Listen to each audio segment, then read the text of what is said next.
Varnishing is one of the most annoying things. Ooh.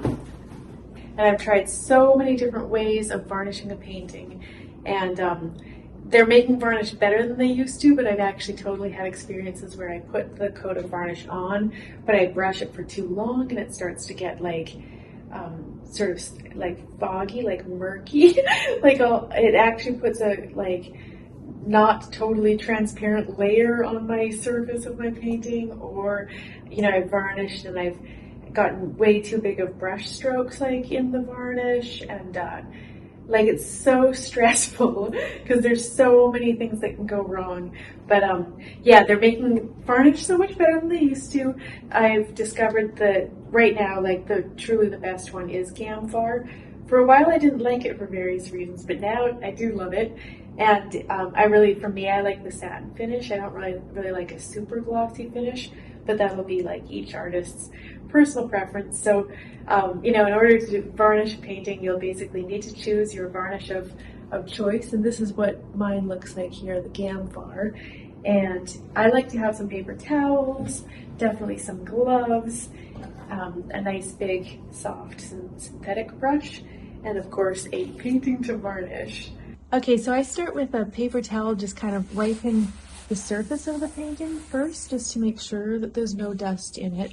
And then I'll just kind of pour on like a fair amount of varnish. At this stage, I don't want to just make sure that I can get a really good kind of coat. And then using this big synthetic brush, I'll pull the varnish all over the whole painting so that there's a pretty liberal application. And one of the reasons that I like GamVar is because, unlike with other varnishes where you have to wait 6 months before varnishing, apparently GamVar continues to breathe, so you can actually apply it as soon as your painting is like dry to the touch, and it's like hard in the thicker areas of paint application.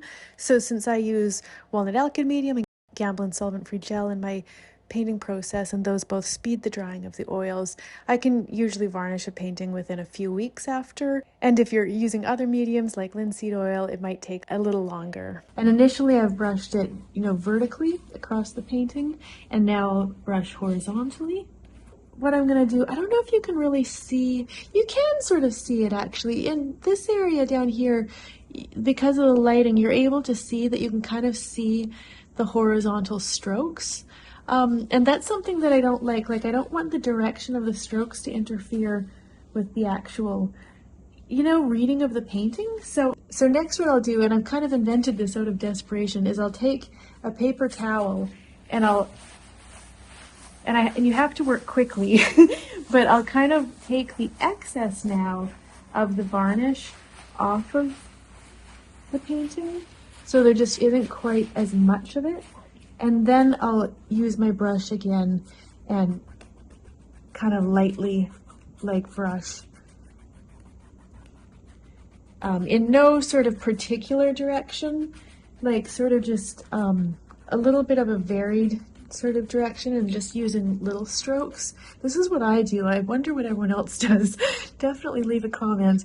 And now you know, now I'm going to look at the painting from all different angles with my head kind of down low, close to the painting, and look and see, just to make sure that there's no brush hairs that have fallen in, and that there's no big brush strokes like that are in the way. And as I look around, I can see that, fortunately, in this case, everything looks good. So now I'm going to leave the painting as it is, not touch it, not breathe on it, and just let it dry thoroughly. So here's my evenly varnished painting a day later, so the varnish is totally dry. And one thing that I really love about the varnish is that, like, I use a lot of Walnut Alkyd medium in my process, so my finished paintings will end up with like some layers that are shiny and some that are matte, and it can be really inconsistent, and people always ask me about that. So when you put a coat of varnish on, it evens out those shininess levels so that it's like an even level, in my case, of like a sort of not too shiny, you know, kind of surface, but it's an even level of sheen. And this varnish that I'm using is really actually quite good because, well, you have to remember it's still toxic, but it is actually odorless, so it doesn't like smell, which is really nice. But we have to totally remember it's still toxic. I do, open a window later. I'll admit that I'm so afraid of like a little particle of dust getting into my painting when I've varnished that I don't open a window while I'm varnishing.